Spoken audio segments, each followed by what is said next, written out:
বং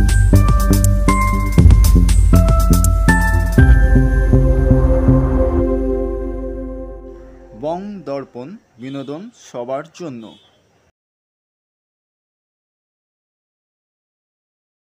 করার পরে আমার বিসর্জন দিতে হয়েছিল।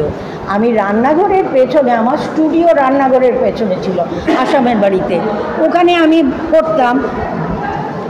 বিসর্জন দেওয়ার জন্য নয় তো, ওই বিসর্জন দেয় আমি ছোট্ট মেয়ে কেঁদে বাস্ট করে গেছিলাম। তখন আমার মা বলেছিলেন আর কোনো দিন না জিজ্ঞেস করে ঠাকুর বানিও না। তারপরে তোমার 12 বছর বয়সে বুদ্ধ বানালাম, এই সেই অনেক কিছু আছে। তখন বাবা ভাবলেন যে রং তুলি তো ছিল না, তাহলে শান্তিনিকেতনে দিয়ে দিই। ওই আমার আশা। তারপরে একটা বিরাট কাহিনী, আর্ট কলেজে ঢোকা। এখন আর্ট কলেজে 1 বছর প্রিপারেটারি, না 1 বছর, আমাদের সময় ছিল 2 বছর। 2 বছর আর সব করতে হবে, আর 3 বছর হলো স্পেশালাইজেশন। তারপরে আমি তো আর্ট কলেজে ঢুকেই সুনীল পাল মাস্টারমশাই, উনার ঘরে খালি যাতায়াত, ওই খালি যা করি উনার ঘরে। মাস্টারমশাই আমি তো এখানেই আসবো। যখন রেজাল্টটা উঠলো তবে চলে গেছি, বলে যেন হবে না, রেজাল্ট নিয়ে আসো। রেজাল্ট নিয়ে গেলাম, ওরে বাবা এখন হবে না। তখন আমি বললাম কী হলো, আমি কি নম্বর কম পেয়েছি? বললেন না, তুমি ড্রয়িংয়ে এত ভালো, আগে পেন্টিংয়ে যাও। আমি তো যাব না, কিছুতেই না, আমি এসেছি মূর্তি করতে। বললেন তোমার অনেক ভালো রেজাল্ট হবে, তুমি পেন্টিংয়ে যাও। বাবাকে এসে বললাম আমাকে স্কাল্পচার নিতে দিচ্ছে না। বলে কেন? বলে আমি নাকি অনেক ভালো রেজাল্ট করব পেন্টিংয়ে গেলে, আর ইট কাঠ কেটে এতটা ভালো রেজাল্ট হবে না। তো বাবা বললেন গুরুবাক্য শিরোধার্য। আমি তো বুঝবো না, তুমিও বুঝবে না, তুমি গিয়ে পেন্টিংয়ে যাও। পেন্টিংয়ে গেলাম। তারপরে আমাদের সময় তুমি ছিলে, তুমি জানো বোধহয়, চিন্তামণিকর হাঁটাও আন্দোলন, 75 দিন কলেজ বন্ধ, 50 ইয়ার। 75 দিন কলেজ বন্ধ। তারপরে যাই হোক, এটা একটা অনেক ঘটনা আছে। তারপরে যাই হোক, আমি ওইখান থেকে বেরোলাম, সত্যি সত্যি আমি ফার্স্ট ক্লাস ফার্স্ট হয়েই বেরোলাম, এরও কাহিনী আছে। যার পরে গেলাম, এইবার চিন্তামণিকর মাস্টারমশাই 2 বছর টিচারশিপ বন্ধ করে দিলেন। সুনীল পাল মাস্টারমশাই বললেন তুমি মাস্টার ডিগ্রিটা এইখানে করবে, আগে পেন্টিং করে আসো। আমার আর করা হলো। আমি ঈশ্বরে বিশ্বাসী, তোমাদের যাকে যা গুণ দিয়ে পাঠিয়েছে ধরে থাকো, ধরে থাকো। আমি শিখিনি, আমি আর্ট কলেজে সুযোগ পাইনি, 2 বছরের মধ্যে আমার চাকরি হয়ে গেল, আমি স্কাল্পচার নিয়ে পড়তে পারলাম না। ঠাকুর বললেন পাঠালাম মূর্তি করতে, ছবি এঁকে চলে যাবে, হবে না। কেন হবে না? নরেন্দ্রপুরে তোমার মহারাজ তুষার মহারাজ, উনি সেলফ টট স্কাল্পচার, অনেক মিশনের কাজের মধ্যেও উনি মূর্তি টুর্তি করেন। তা কি হলো অসুবিধা? একটু এসে যদি আমাকে একটুখানি গাইড করে দেন। তার সঙ্গে বলেন গীতাদিকে নিয়ে আসবে, উনি আমার খুব স্নেহ করতেন। একদিন গেছি, বিবেকানন্দ হেড, উনি বিল্ডিংয়ে থাকতেন না, ওনার একটা ঘর ছিল গাছ টাছ দিয়ে, স্কাল্পচার টালচার, বারান্দার মধ্যে বিবেকানন্দর হেড। অশেষ একটু দেখুন তো এটা ঠিক হয়েছে কিনা। তো বলতে নেই, আমি আবার ড্রয়িংয়ে সত্যি সত্যি স্ট্রং, আর ভুলটা খুব ধরতে পারি। তা ও গেছে ওখানে বসে, টুলে বসে তোমার কাজটা দেখছে, আর আমি ফেন্সিংয়ের বাইরে, যেহেতু মঠ মিশন সন্ন্যাসী, আমি মেয়ে, আমার কর্তব্য যে সাধুদের কাছে বেশি কাছে যেতে নেই। আমারও ডিউটি। ওরা সব সংসার ছেড়ে এসেছে, আমার উচিত না, ভালোবেসেছে বলে তাদের কাছাকাছি ঘুরঘুরো। আমি একটা ফেন্সিং ছিল তার বাইরে, আর ও ভেতরে, তো ও আমাকে দেখাচ্ছে, দেখো তো ঠিক আছে কি না। তা আমি ওখান থেকে বলছি, এরকম তুষার মহারাজ ঘরের ভেতর থেকে দেখেছেন যে ওই গীতাদি ওখান থেকে কী করছে। আমাকে বাইরে এসে, ঘর থেকে বেরিয়ে এসে বলছেন, এটা কি হচ্ছে গীতাদি, এটা কি হচ্ছে? আমি বললাম না কি, আমি ভাবলাম কিছু অপরাধ করেছি। আপনি ওখানে কেন? আমি বললাম না মহারাজ, আমি এইখানে পারলাম না, ভেতরে আসুন। আমি বললাম না মহারাজ, আমি এইখানে আছি। ও তখন বললেন, আমার মা আসেন, আমার মা আসেন, এই চৌকিতে উনি বসেন, আপনি আমার মাতৃসমান, আপনি আসুন। তখন তোমাদের অশেষদা বললেন, ভেতরে এসো। আমি যখন গেলাম, ও বললে ঠিক আছে এবার তুমি করো। ও জানতো আমি ভালো, মানে স্কাল্পচারে আমি ভালো। সেই ইন্ট্রোডিউস হলো তুষার মহারাজের কাছে, আমি মূর্তি বানাতে পারি। এরপরে প্রচুর কাজ করেছি নরেন্দ্রপুরে, সারাদিন আমরা দুজন, আর সকালবেলা যেতাম, রাত্রিবেলা যেতাম, রবিবার দিন মহারাজের বিশাল বিশাল কাজে হেল্প করেছি। হঠাৎ বেলুড় মঠে তোমার প্রভানন্দ মহারাজ ঠিক করলেন যে মিউজিয়ামের ভেতরে যত ব্লক দিয়ে ঠাকুর, মা, স্বামীজি, মহারাজদের কাজ ডিসপ্লে আছে, বাইরে ওরকম ব্লক আছে। তো উনি বললেন আচ্ছা ব্লকগুলোকে যদি একটু সাজানো যায়, একজন হিস্টোরিয়ানকে দিয়ে বললেন যে শ্রীরামকৃষ্ণের জন্মের সার্থকতা লিখুন, কেন শ্রীরামকৃষ্ণের জন্ম।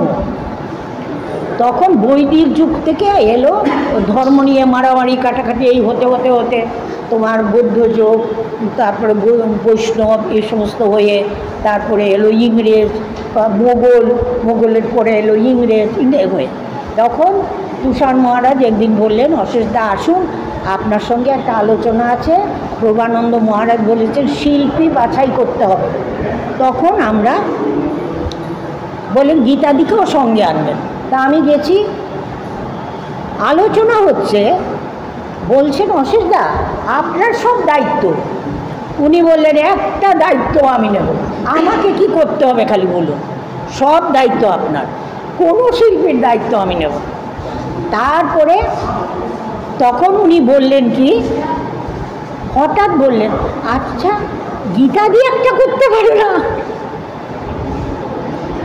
আমি তো লাফিয়ে উঠেছি, কেউ বলে না আমি পারি, আমাকে কেউ বলে না, কারণ আমার তো ডিগ্রি নেই, আমি তো শিখিনি। আমি তো বলছি মহারাজ আমি পারি, আমি পারব। তখন বললো, ওর পারমিশন নিলে যে বলে গীতাদি পারবে না, বলে ও খুব ভালো পারবে, ও যথেষ্ট দক্ষ। তারপরে আমি বললাম আমি দুটো প্যানেল, সবাই দুটো ছিল, 10 জন শিল্পী দুটো। তা আমি বললাম মহারাজ আমি তো চাকরি করছি এখনও, আমি তো ছুটি নিতে পারবো না। ও রিটায়ার করে গেছে, বুঝেছি অসুবিধা। তখন হ্যাঁ, তো আমি বললাম ও 3টে করবে আর আমি একটা প্যানেল করবো। তখন মোগল পিরিয়ডের দায়িত্ব ওকে দেওয়া হলো, আর আমাকে দেওয়া হলো 19 শতাব্দীতে শিক্ষা, বিজ্ঞান, প্রযুক্তি 9 জন গ্রেট ম্যান হলো। এই করার পরে যখন আমার বিরাট স্টুডিওর একটা বোর্ডে আমি কাজ করছি, একটা বোর্ডে তোমাদের দাদা কাজ করছে, হঠাৎ না বলে, আর বেঞ্চির উপর বেঞ্চি তুলে তো হঠাৎ বলে হাত দিও না, নামো না। আমি এটা পড়েই যেতাম। বলে কী হলো? বলে এই চোখ তুমি কি করে বানালে? আশুতোষের চোখ। আমি বললাম কেন? বলে কি হয়েছে, ভুল হয়েছে? বলে ভুল না, এই চোখ কী করে বানালে? আমি বললাম কেন? বলে স্কাল্পচারদের এটা শেখায় না, এরকম গোল করে এরকম করে বসানো হয়। হ্যাঁ, বলে তুমি কি করে এই চোখ করলে, জল টল টল করছে? আমি বললাম কেন? পেন্টিংয়ে যেরকম আলো ছায়া, এই আলো করলাম আর ছায়া করলাম। বলে তুমি নামো আর হাত দিও না। আমি এটা শেষ হয়নি, বলে কিচ্ছু করতে হবে না। তা এখন কথা হলো, আমার বাবা ওই আসাম থেকে এনেছিলেন স্কাল্পচার।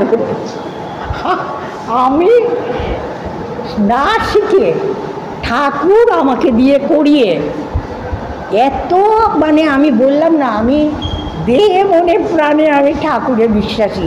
তোমাদের যাদের যা গুণ আছে একদম চোখ বুঝে করতে থাকো, ওপর থেকে একজন তোমাদের হেল্প করবে।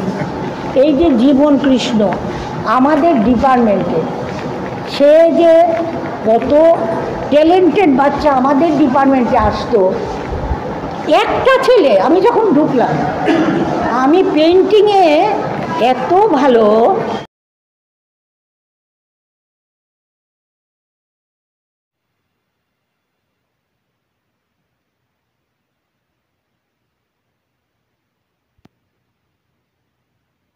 এবং গীতাদির যা জীবন কথা, তার শিল্প জীবনের অনেক অভিজ্ঞতা যেগুলো আমাদের কাছে প্রকাশ করলেন, আমি এতটা শুনি আগে, কিন্তু আমাদের প্রত্যেকের জীবনই কিন্তু তাই।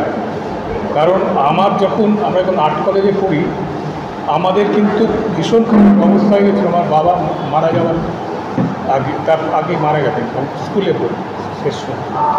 তখন কিন্তু আমি প্রায় ক্লাস 7 থেকেই আমি অলমোস্ট প্রফেশনাল কাজ করতে শুরু করি। মানে অনেক জায়গায় অনেক ম্যাগাজিনে কাজ করি। ছবি তো আঁকতামই, ছবি তো আমরা ছোটো বয়স থেকে, 2.5 বছর বয়স থেকে নাকি ড্রয়িং করতাম। কুমারটুলি দোকানের পাড়ায় বাড়িতে এসে দুর্গা বানাতাম, মূর্তি বানাতাম, যিশু বানাতাম, সব কিছু করতাম। মানে গরু বাড়ি, মানে সব জন্তু জানোয়ার সবই করেছি। কিন্তু এই যে উনি বললেন যে আমাদের, আর আমার মা যেটা করেছিলেন, আমাদের যখন খারাপ অবস্থা তখন অনেক গয়নাগাটি বিক্রি করে কিন্তু আমাদের পড়াশোনাটা দেখে উনি ভীষণভাবে, মানে উনি মহিষী গরিমা ছিলেন আমার মা। তিনি অনিতা, উনি কখনো মুদিতা হন। তো উনি যখন অনেকেই জিজ্ঞেস করছে যে তুমি আর মানে গয়নাগাটিগুলো বেঁচে দিচ্ছ কেন, মানে এর হাতে তুলে দিচ্ছি, বললো না না আমি নতুন গয়না করছি, এই আমার ছেলেরা তো আমার নতুন গয়না। তো এই যে শিক্ষা দীক্ষার জন্য যে প্রয়োজন, সেটা আমাকে করতেই হবে। এবং এইরকম একজন মা, যিনি বলছেন না প্রদীপের কলকাতার বাড়িতে, মানে প্রতিটা মুহূর্তে মানে তিনি আমাদের পাশে থেকেছেন। এবং ওই নিমগ্নতা, তখন আমার সঙ্গে ধরো কার একটু বিতর্ক হচ্ছে, মা বলল না তুই তোর আসনে গিয়ে বস। সেই আসনটাই হচ্ছে, আমরা তখন থেকে শিখেছিলাম যে আমার যে জায়গাটা, সেখানে নিমগ্নতা হওয়া ছাড়া আমার কিন্তু। আর তখন উনি যেটা বললেন না, আমরা যে ক্যানভাসে যখন সামনে দাঁড়াই বা বসি, একটা যদি আঁচড় কেটে আসি, সেটা সারাদিন আমাকে ভোগাবে, যতক্ষণ না আমি সেই সমস্যার সমাধান করছি। এবং সমাধান ঠিক নয়, আমি একটা নতুন কিছু আবিষ্কার করছি। তো এই যে আমাদের প্রতিদিনের যে আসনে বসা, এবং ওই আসলে মা সরস্বতী আমাদের মাথায় ভর করে যায়। হ্যাঁ, যখন আমরা কাজ করি তখন কিন্তু আমরা নিজেরা জানি না আমি কি করছি। আর ওই যে উনি বললেন না, এই ঠোঁটটা বা যেসব বিভিন্ন অংশগুলো, এগুলো কিন্তু ওই উনিই করিয়ে নেন। ধরো কোনো একজন মানুষের পোর্ট্রেট করছি আমি তাকে অনুভব করে করছি, আমি কিন্তু তার ছবিটা কপি করি।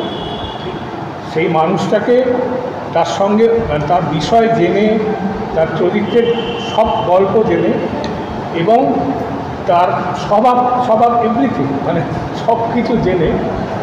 একজন ডাক্তারের উনি খুব স্মোক করতেন, তার ঠোঁটটা কেমন হয়েছে, মানে উনি বলছেন আমার জীবন্ত বাবাকে ফিরে পেয়েছি।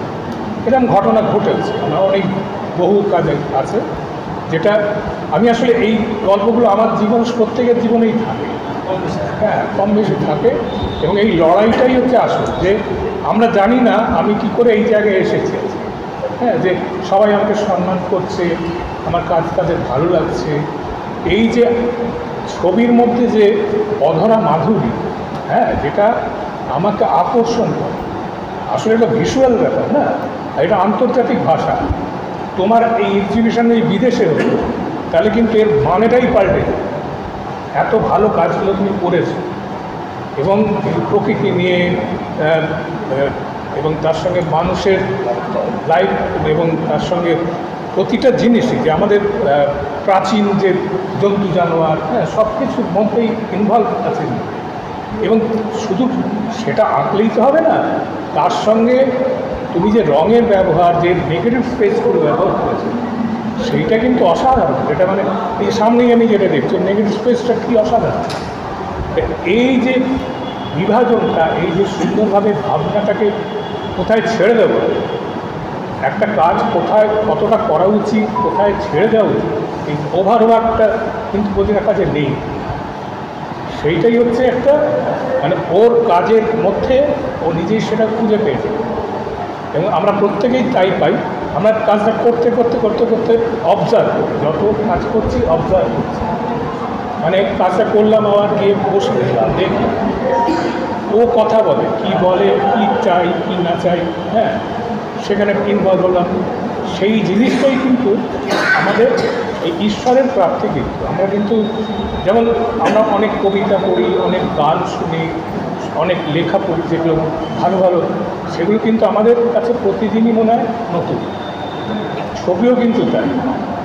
যেমন ভ্যান গগের বই, আমরা এখন বই আমাদের আর্ট কলেজের ভ্যান গগের যে বইটা দেখতাম, ছবিগুলো, সেইগুলো দেখে যা দেখেছি, যখন অরিজিনাল ছবিটা দেখলাম বিদেশে গিয়ে, আমরা গ্যালারি থেকে, তখন দেখছি এই ছবিটা তো মানে এখান থেকে সরে আসতে পারছি। তার প্রতিটা মানে ব্রাশিং, প্রতিটা যে একটু হাই, মানে উঁচু উঁচু করে মারা যায়, কিন্তু সব কটার সমান মনে হচ্ছে কি একটা কাঁচ দিয়ে ঘষে দিয়েছে, হ্যাঁ, কিন্তু তা নয়। এবং ওই কাজগুলো দেখে আমি বেরিয়ে এলাম মিউজিয়াম থেকে, আবার বুঝেছেন, দেখে মনে হচ্ছে যেন ঠিক হলো না দেখা। সেই রকমই প্রতিটা ছবির মধ্যেই ব্যাপারটা থাকে, কারণ আমি যারা ভালো কাজ করছে তাদের কাজে কিন্তু মানুষ ছুটবেই, এবং যারা মানে সত্যিকারে মানে যারা উনি বলছেন না যে নিজের মতো করে ভাবো, ওই কোনো কপি করো না, আমি করো না, এই কথাগুলো, সেইটা কিন্তু মানে আমাদের এই বিষয়গুলোই কিন্তু আসল ব্যাপার। কারণ জীবন কৃষ্ণ যে জিনিসটা করেছে বা ও করে খুব মানে এরা প্রত্যেকেই আমাদের, আমি ভীষণভাবে ওদের কাজ ভালোবাসি, কারণ এদের একটা নিজস্ব ধরন তৈরি করেছে, এবং যেটা আজকে এমন একটা লেভেলে গেছে যেটা কিন্তু একদম 100% একটা সফলতা ডিফাইন করি। কারণ এই জিনিসটা কিন্তু ওর প্রত্যেকটা কাজের মধ্যে কিন্তু ওই বিষয়টা আছে, যেটা কোথায় ছেড়ে দেওয়া এবং কতটা কাজ করা এবং কত সুন্দরভাবে ব্যবহার করা রঙগুলো, তার সঙ্গে ড্রয়িং, হাতের কবজির জোর, সেইটাও কিন্তু মানে আমাদের সকলকেই কিন্তু মাথা নাড়িয়ে দিচ্ছে। এবং আমি ভীষণভাবে মুগ্ধ, কারণ এক্সিবিশন, আমরা অনেক এক্সিবিশন দেখতে যাই, ওপেনিং করি, মানে অনেক সময় কি মানে ফেরার সময় মন খারাপ দেখতে খালি, সেটা কিন্তু আজকে সত্যি আমি এত আনন্দিত হচ্ছি যে আসলে এটা এই নয় যে মানে কেউ কারোর থেকে ছোট বড় এসব কিছু নয়, কিন্তু প্রত্যেকে যে যার কাজ করে। যেমন আমাদের যে পুরনো গান গায়ক গায়িকা, নায়ক নায়িকা, এবং আমাদের যারা পুরনো শিল্পীরা, যারা অনেকেই ছিলেন না অনেকে, কিন্তু তাদের কাজগুলো কিন্তু প্রতিবারই আমরা যখনই দেখি আমাদের আপ্লুত করে, তাই না? তো সুতরাং কাজের মধ্যে এই রকম একটা নিজস্ব, যেমন এরপরে কেউ আর বলবে না যে এটাই কার কাজ। জীবন কৃষ্ণ যে কাজগুলো করেছে, ও যে স্টাইলটাও ক্রিয়েট করেছে, সেটা কিন্তু ওর ছবি দেখলেই লোক বুঝবে। তো এইটাই দরকার, এবং ওর জীবনে আরও যাত্রাপথ অনেক বড়, অনেক সাফল্য লাভ করুক এবং করবেই। এবং শুধু আমাদের এখানে প্রদর্শনীতে এখন আর লোক আসে না, এইটাই আমাদের মন খারাপ। কারণ আমরা দেখি অনেক প্রদর্শনী হয়, ভালো ভালো ছবি থাকে, কিন্তু লোকে কালেক্ট করতে করে না। এখন মার্কেট অন্যরকম হয়ে গেছে। হ্যাঁ, বাড়িতে গ্যালারিতে যায় সেইটা একটা ব্যাপার হয়ে গেছে। তো যাই হোক, এসব অনেক আর্ট ডিলারও আছে, তো সেই ক্ষেত্রে অনেক সুবিধাও হয়েছে, কিন্তু গ্যালারিগুলো কিন্তু চেপে গেছে এখন, সেটা একটা ব্যাপার। কিন্তু আমি ওসব নিয়ে আর ভাবছি না, যে ছবিগুলো তোমাদের তো আর জমিয়ে রেখে কোনো লাভ নেই, এমন তুমি ছবি এঁকেছো যেগুলো লোকের কাছে পৌঁছে।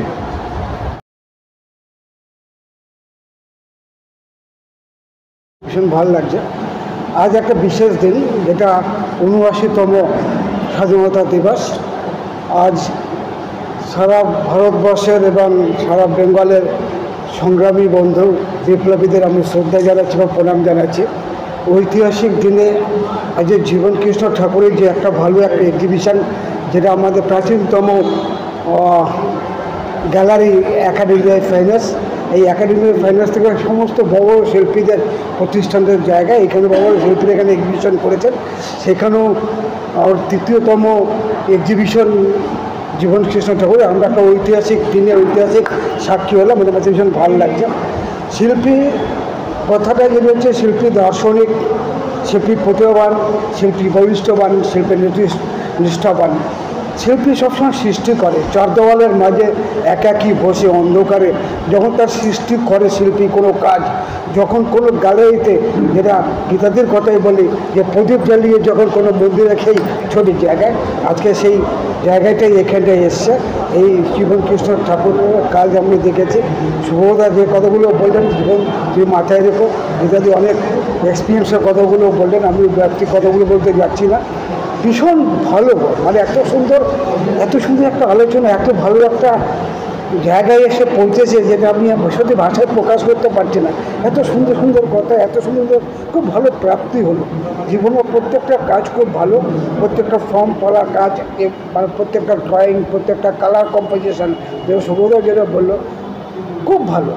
এবং সবচেয়ে তাতেও বড় কাজ যে জীবনের প্রতি তার যে ফ্যামিলির যে অবদান, যে ফ্যামিলি যে পাশে এসে দাঁড়িয়ে যে দীর্ঘদিন ধরে যে লড়াই করছে, যে ফ্যামিলির পথেও আমার একটা সাধুবাদ রইল। তার প্রত্যেক ফ্যামিলির প্রত্যেককে আমার শ্রদ্ধা প্রণাম।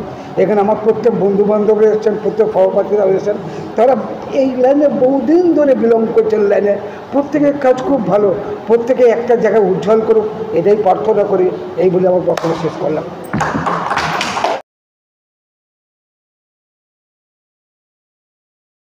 ছিলাম ওখানে ছোটো জায়গা। তো আমার এই নর্থে এটা খুবই ভালো লাগে, পছন্দ লাগে এই কারণে যে অনেক বড় স্পেস, আর কাজগুলো দেখতেও খুব ভালো লাগে। দূর থেকে একটা স্পেসের একটা ডিস্টেন্স খুব, সেজন্য আমি অরুণদাকে বলেওছিলাম যে আমাকে নর্থ গ্যালারি দিতে হবে, নর্থ গ্যালারি ছাড়া অন্য গ্যালারি আমার খুব একটা ভালো লাগে না। আর অগাস্টেই নিয়েছি এই কারণে, ছেলে অগাস্টে এখন থাকে, ও সেই জন্য থাকতে পারলে আমি তো অফিস যেহেতু সার্ভিস করি, পেটটাও দেখতে হবে সার্ভিসে, সেই জন্য সার্ভিসটা বজায় রাখতে হচ্ছে। রেখে তারপরেই ছবি ছাপা, আঁকা। ছবি ছাপা মতো সাবজেক্ট তো আমি তো বলেইছি, মোটামুটি মানুষ, অ্যানিম্যাল আর হচ্ছে ট্রি বা গাছ বা প্রকৃতি নিয়ে, এই ব্যালেন্সে নিয়ে আমার চিন্তাধারাটা, মেন রিসার্চ পয়েন্ট হচ্ছে ওই পয়েন্টটা, ওই রিসার্চেই সমস্ত ছবিগুলো মোটামুটি করা। আর বেসিক্যালি কালার কম্বিনেশন এগুলো তো আমি জানি না কীভাবে হয়েছে, আমিও বলতে পারবো না মতো, যদি বলা হয় যে কেন ইউজ করেছো, কেন এটা করেছো, ওটাও আমি কিছু বলতে পারবো না, অ্যান্সার নেই আমার কাছে কিছু।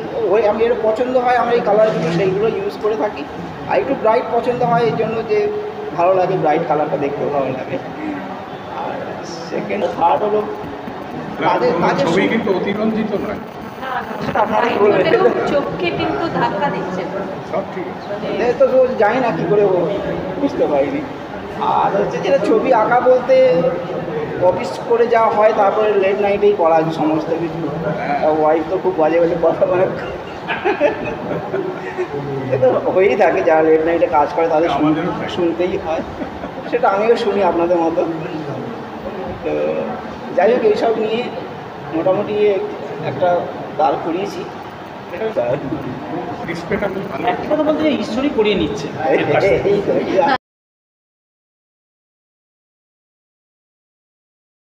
অনস্বীকার্য সাহায্য।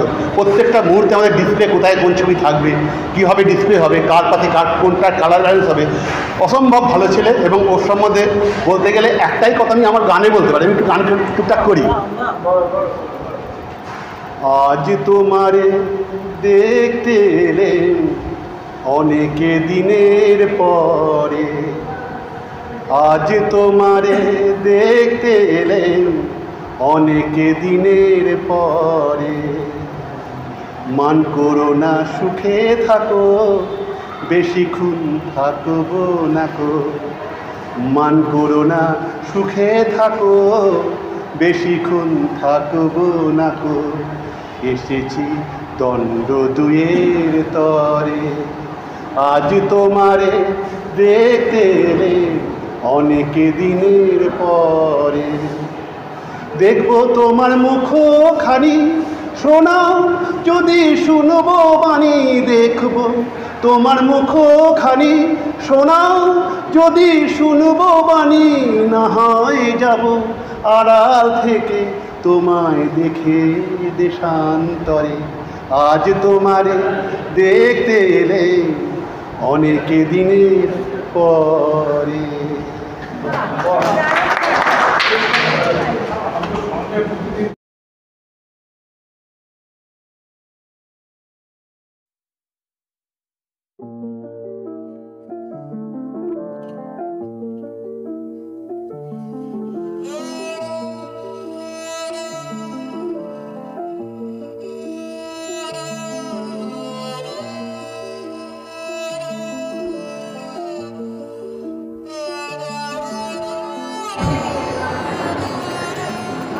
জীবন কৃষ্ণ একটা ডিজাইন ডিপার্টমেন্টে আর্ট কলেজে ভর্তি হলো, কিন্তু সে ডিজাইন মানে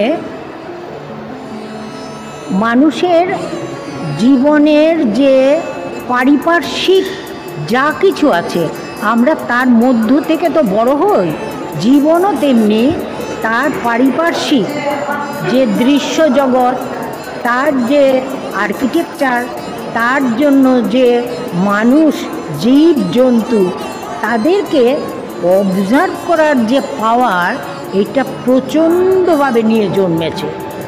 আমরা কিন্তু সব সময় রাস্তা দিয়ে যখন যাই, আমি হঠাৎ যদি একজনকে বলি আচ্ছা তুমি আম পাতাটা কীরকম বল আঁকো তো, পারবে না। যদি বলি কাঁঠাল পাতা কেমন, পারবে না। কিন্তু আমরা যখন চারপাশে দেখি কিন্তু দেখি না, অবজারভেশন পাওয়ার যার যত বেশি সে তত দেখে, এবং শিল্পী সেই হবে যার অবজারভেশন পাওয়ার স্ট্রং। জীবন কৃষ্ণের মধ্যে আমার ছবি দেখে যেটা মনে হলো, তার অবজারভেশন পাওয়ার এবং ফর্ম হিসেবে যে গঠনমূলক যে শৈলী, এটা প্রচণ্ড স্ট্রং।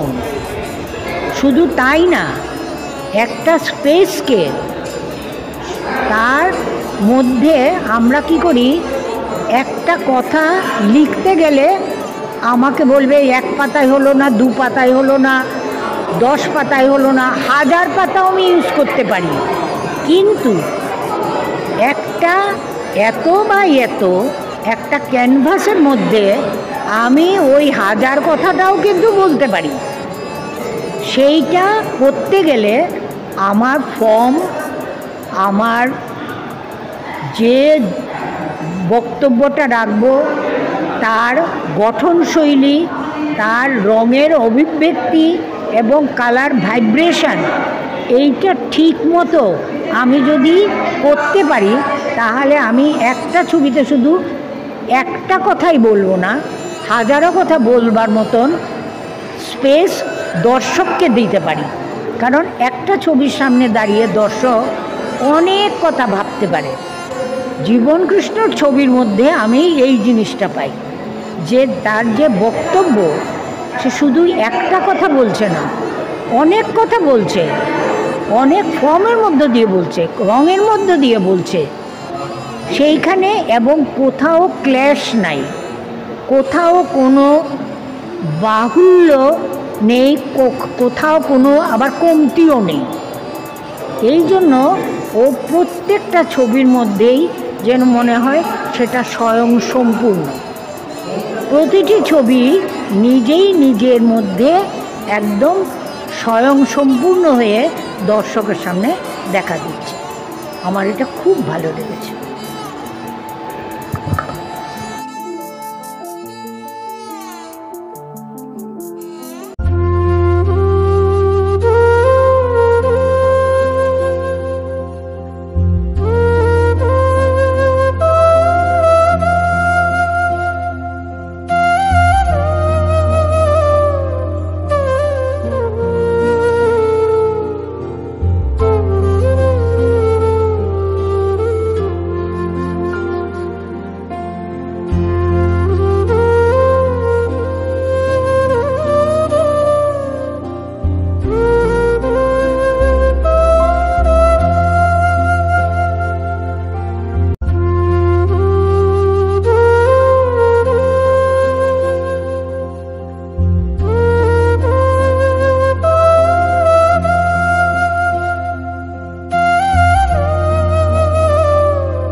আমি জীবনকৃষ্ণ ঠাকুর।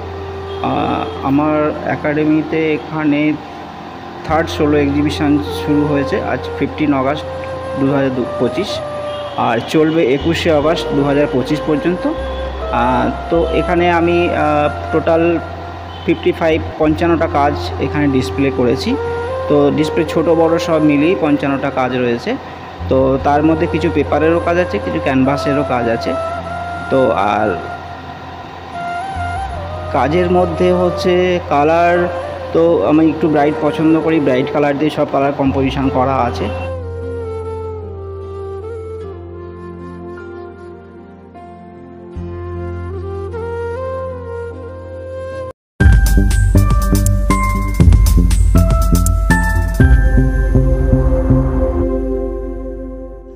বং দর্পণ, বিনোদন সবার জন্য।